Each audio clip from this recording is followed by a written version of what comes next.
Me llamo Do-jin y caminaba por los pasillos de la Facultad de Psicología con una sonrisa enigmática en los labios. Mi mente, perpetuamente inquieta, no dejaba de girar en torno a una idea oscura y obsesiva que llevaba meses carcomiéndome por dentro. ¿Y si el amor verdadero solo se revelaba a través del dolor más profundo y desgarrador? Haeul, mi novia desde hacía ya 2 años, me esperaba sentada en las sillas del campus. Su cabello castaño caía en ondas suaves sobre sus hombros y sus ojos brillaban con esa mezcla única de dulzura y fuego. Pero hoy yo no venía a hablar de aburridas clases teóricas ni de planes para el fin de semana. Hoy venía a confesarle la fantasía más retorcida que albergaba mi mente y no puedo soportar un día más sin decírtela. ¿Quieres que te diga algo que jamás le he contado a nadie? Le solté con voz baja, pero firme, sentándome frente a ella. Haeul me miró con curiosidad genuina, dejando su taza de café a un lado con lentitud. «Dímelo, te escucho», respondió ella. «Quiero que me pongas los cuernos», solté de golpe, sin titubear ni un solo segundo. «Quiero verte con otro. Quiero que te acuestes con otro. Quiero sentir lo que se siente perderte, aunque sea solo por un momento». El silencio en la mesa se volvió repentinamente espeso. Haeul parpadeó repetidas veces, confundida, como si su cerebro se negara a procesar las palabras. «Estás bromeando, ¿verdad? ¿Como que quieres que me acueste con otro?», murmuró ella con incredulidad. «No, y no quiero que lo hagas con cualquier desconocido. Quiero que sea con alguien que me duela de verdad. Con tu mejor amigo, Siwoo». Haeul se levantó de golpe de su asiento. La silla chirrió de forma violenta contra el suelo y el ruido del lugar pareció congelarse. «¿Estás enfermo de la cabeza?», susurró con los ojos abiertos de par en par, incapaz de creer lo que su novio le estaba pidiendo. «Y no me voy a acostar con mi mejor amigo». Me limité a mirarla con esa expresión compleja que mezclaba un deseo desesperado y un miedo aterrador. Haeul no volvió a dirigirme la palabra durante los siguientes 3 días. Estaba muy molesta por la propuesta que le había hecho.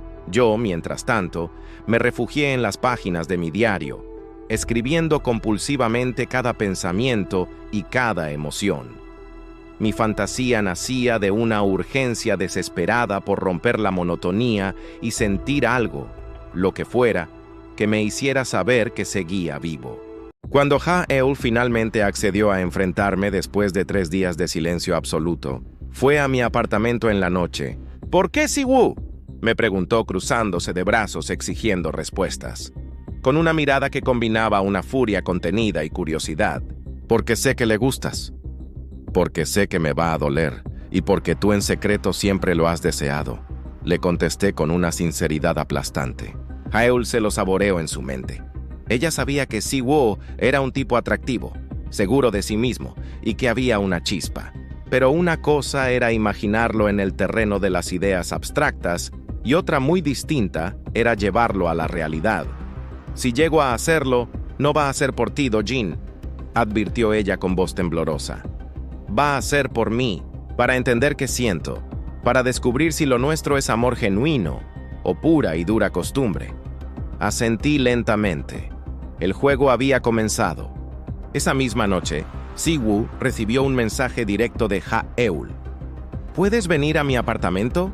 Necesito hablar contigo. Es sobre Do-jin». Cuando Siwoo llegó, ella lo recibió con una copa de vino y una playlist suave. Solo había miradas pesadas cargadas de electricidad.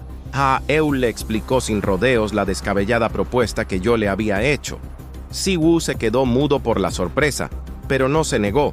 «¿Y tú qué es lo que realmente quieres de todo esto? ¿En serio quieres acostarte conmigo?», le preguntó él mirándola a los ojos. «Quiero saber si todavía soy capaz de sentir algo distinto, algo que me sacuda por dentro», confesó ella con honestidad. Siwoo dio un paso al frente, acortando la distancia. «Si cruzamos esta línea invisible, ya no va a haber vuelta atrás», advirtió. Haeul lo miró fijamente y guardó silencio. Un silencio que pesaba más que cualquier aceptación. Yo sabía perfectamente que esa noche lo estaban haciendo. No necesitaba pruebas físicas, Lo sentía flotando densamente en el aire. Lo notaba en la forma esquiva en que Ha'eul evitaba mirarme y en el mutismo de Siwoo. Me sumergí más profundo en mi obsesión. Llegué al extremo de pedirles que me narraran cada detalle para imaginar todo, para alimentar el fuego de mi propio tormento.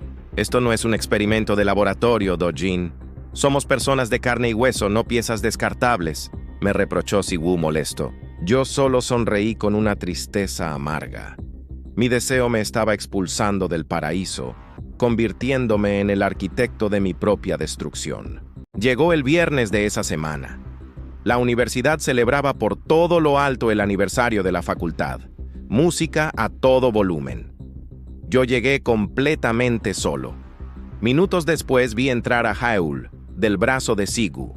Los observé desde una esquina mientras bailaban, reían y se rozaban con una naturalidad que me perforó el pecho como si fuera hielo filoso. Algo dentro de mí, una barrera invisible que había aguantado demasiado, se quebró en mí. Me acerqué a ellos fingiendo una normalidad patética, intentando sonreír, pero mis ojos no podían ocultar la devastación absoluta que sentía por dentro. ¿La están pasando bien?, pregunté con una voz forzada que apenas sonaba mía. Ha'eul me miró con culpa reflejada en el rostro, mientras Siwoo bajaba la vista, incapaz de sostener mi mirada. No sé si esto fue una buena idea, susurró ella con un nudo en la garganta. No quise escuchar más explicaciones. Di media vuelta, caminé deprisa hacia las escaleras y subí hasta la fría terraza de la facultad. Allí arriba, a solas con el viento de la noche, rompí a llorar como no lo hacía desde que era un niño abajo. En la fiesta, la culpa comenzó a devorar a Ha'eul. Se sentía completamente extraña en su propia piel. Lo que comenzó como una retorcida prueba emocional exigida por mí, se estaba convirtiendo en un torbellino incontrolable de remordimiento y deseo prohibido. Esa misma madrugada, incapaz de dormir, me envió un mensaje corto directo al celular. «Necesito que me digas si esto te está destruyendo». Yo le respondí sin titubear, «Me está destruyendo por completo. Aún así disfrute de lo que hiciste». La situación en la facultad se volvió insostenible. Siwoo comenzó a evitarme deliberadamente. Las conversaciones se redujeron a saludos mecánicos, y en clase procuraba sentarse lo más lejos posible de mi pupitre. Una tarde, harto de la tensión, Siwoo acorraló a Ha'eul en uno de los pasillos secundarios. Las conversaciones se redujeron a saludos mecánicos, y en clase procuraba sentarse lo más lejos posible de mi pupitre. Tú estás confundida y cargando con una culpa innecesaria. Y yo estoy empezando a sentir cosas por ti que jamás debí permitirme. ¿Y si lo que estamos sintiendo tú y yo ya no es un error?, preguntó ella con la voz temblorosa. Siwoo no supo qué responder. Simplemente la abrazó con fuerza contra su pecho. En ese instante, ambos supieron que el estúpido juego que yo había inventado se nos había escapado por completo de las manos. El límite de mi resistencia se rompió por completo el día que encontré una carta olvidada dentro del bolso de Ha'eul. No estaba dirigida a mí. Era una nota escrita con su letra y dedicada directamente a Siwoo. La leí en completo silencio, sintiendo cómo cada palabra me quemaba las retinas. Cuando estoy contigo, siento que el mundo entero se detiene. No sé si esto es amor verdadero o un simple escape, pero a tu lado no tengo que pensar en Dojin, ni en mis propios manes de culpa. A tu lado simplemente existo. Tomé el papel con manos temblorosas y lo devolví a su sitio exacto.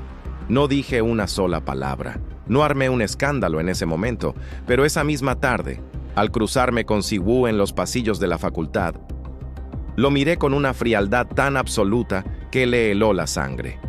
Él lo notó de inmediato y supo que el abismo ya no tenía retorno. La explosión final ocurrió en el patio estudiantil, en el patio central. El ambiente era silencioso, lleno de hojas, aire fresco y un sol resplandeciente. Yo estaba tomando aire fresco, fingiendo una normalidad patética. En ese preciso instante, Ha'eul y Siwoo llegaron juntos. Pero lo peor fue cuando Siwoo, sin importarle las miradas curiosas, tomó la mano de Ha'eul y la besó suavemente frente a mí. En ese segundo exacto, sentí que el suelo se abría bajo mis pies. El aire me faltó por completo. No grité, simplemente di media vuelta y separé la mirada. Jaeul corrió detrás de mí intentando detenerme, pero la rechacé con un movimiento seco. Ya no sé si esta maldita farsa era parte de mi fantasía enfermiza o si me convertí en el espectador de mi propia tragedia. Le solté con amargura. Nos citamos por última vez en el parque público donde solíamos estudiar. La atmósfera era tan tensa que cortaba el aire. «Ya no puedo seguir con esto, Dojin», me dijo ella con los ojos bañados en lágrimas. «Tú pareces disfrutar de tu propio sufrimiento». «No lo disfruto, lo necesito», le contesté con la voz rota. «Pero ya no sé si te necesito a ti o si solo estoy aferrado al dolor». Jaeul me dio un último abrazo, un refugio breve antes de despedirnos para siempre, y se marchó con paso firme. Me quedé solo, mirando cómo las hojas secas caían, y comprendí que necesitaba ayuda psiquiátrica urgente antes de destruirme por completo. A partir de ese día, mi vida se sumergió en una profunda y silenciosa espiral de ansiedad. Comencé a faltar a las clases teóricas. Me encerraba en mi habitación a escribir compulsivamente en mis diarios, intentando descifrar el caos de mi propia mente. Jaeul, por su parte, cargaba con el peso de la culpa, aunque también experimentaba una extraña y liberadora sensación de autonomía. En medio de ese vacío, Siwoo encontró por casualidad mi viejo diario olvidado en la biblioteca de la universidad. Al hojearlo, leyó las páginas repletas de mis frases más oscuras. «Quiero que me duela para saber que te amo. Si no sufro, no siento». Con una mezcla de rabia y profunda tristeza, decidió buscarme para confrontarme por última vez antes de irse. Aquella noche, después de eso, toqué fondo de verdad. Me emborraché en el bar universitario y, preso de la desesperación, grité frente a todos. «Ella me rompió porque yo se lo pedí. Yo mismo diseñé mi propia desgracia». Jaeul, avergonzada y con el corazón en la mano, logró sacarme de allí entre lágrimas. Me llevó hasta mi apartamento y, por primera vez, me vio llorar desconsoladamente como un niño pequeño, sin caretas ni teorías psicológicas. Esa fue la última vez que nos vimos antes de que ella tomara la decisión definitiva de alejarse por completo. Siwoo decidió tomar distancia y mudarse de ciudad por un semestre entero para analizar todo lo que había sucedido. Paralelamente, yo comencé a asistir a terapia psicológica profesional. Sesión tras sesión, fui desenterrando la verdad. Mi estúpida fantasía no era amor, sino una estrategia inconsciente para sabotear cualquier vínculo por terror al abandono. Incluso logré reconciliarme con mi madre, quien me confesó que mi padre había cargado con idénticos patrones emocionales destructivos. Escribí una última carta a Jaeul. «Gracias por romperme los esquemas, porque al fin entendí que ya estaba roto desde antes. Jamás se la entregué». Los meses pasaron y el tiempo hizo su trabajo de cirujano. Siwoo regresó a la ciudad meses después, transformado y con una paz evidente. Cuando nos reencontramos, lo busqué para pedirle perdón. Él me abrazó y me dijo: «Ya no somos los mismos, Dojin, y eso está bien». La vida siguió su marcha. Jaeul comenzó a salir con un chico apasionado por las artes plásticas que le enseñó a pintar sus emociones. Siwoo se unió a un grupo de teatro universitario y escribió una obra dramática inspirada en todo lo que vivimos. El día del estreno, asistí como espectador. Al ver nuestra historia sobre las tablas, las lágrimas no eran de dolor, sino de liberación. Al terminar la función, nos abrazamos entre bambalinas. Ya no quedaba rencor, únicamente una profunda gratitud por el aprendizaje. Tiempo después, me gradué con honores y tuve el privilegio de dar el discurso oficial de generación ante toda la facultad. Hablé sobre el amor, el dolor y la delgada línea de la transformación humana. Hoy, mientras camino solo bajo el cielo limpio de la tarde por los mismos pasillos donde todo comenzó, respiro hondo y sonrío. Ya no necesito sufrir para comprobar que sigo vivo. He aprendido que el amor verdadero se mide en la absoluta libertad de ser uno mismo.